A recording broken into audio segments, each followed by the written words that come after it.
chose Death to be the character in Darksiders II because War really set the stage for the Darksiders universe and introducing new elements, and we felt bringing in a new horseman with a totally new playstyle, different personality would be really cool, and Death is probably the most well-known of the four horsemen, so we thought he should get his shot.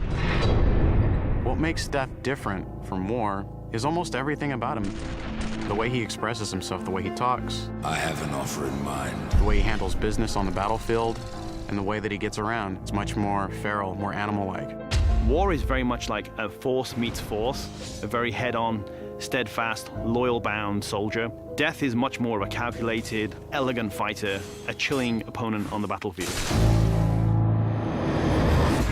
His traversal has definitely improved. It's a lot faster, more responsive, and so is his combat. His weapon is more interesting. He can dual wield or wield a single heavy weapon, depending on your playstyle. Death's primary weapon is a scythe.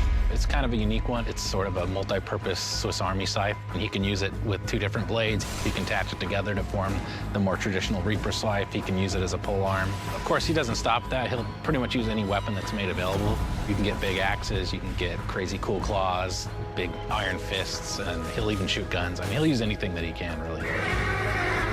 The main improvement from Darksiders 1 to Darksiders 2 was depth. We wanted to make the game more involved. We wanted to have more context. We wanted the player to really feel like they're in a real world with people living there, stuff going on, things going on. We give them more items to tailor their own character, more characters to speak to, so we've got a lot more immersion on the story side of the game. The first game, most of it took place on Earth, so now we were totally free to create all these new areas. We have angelic fortresses, demon cities, the city of the dead. It got our team super excited.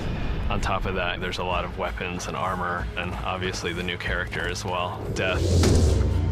Death's the most feared, and he's one of the oldest horsemen in the fiction. They kind of look at him as a big brother. He's feared just because when he really gets down to business, he is the death dealer. That's sort of his thing. He wears his mask as an executioner's mask. That's his trade, that's his business. He takes people down. He doesn't wait for things to happen, he causes them to happen. So it's a much more aggressive style of game and a more aggressive character. I mean, I guess it's all wrapped up in his name, right? War implies some conflict, but Death's the final end. Who doesn't fear that? A few words describe Death: cold and calculated. Agile, both in the way he fights and the way he deals with situations. My favorite word to describe Death is definitely arrogant. He's an opportunist. If I could describe Death in one word, it'd probably be badass.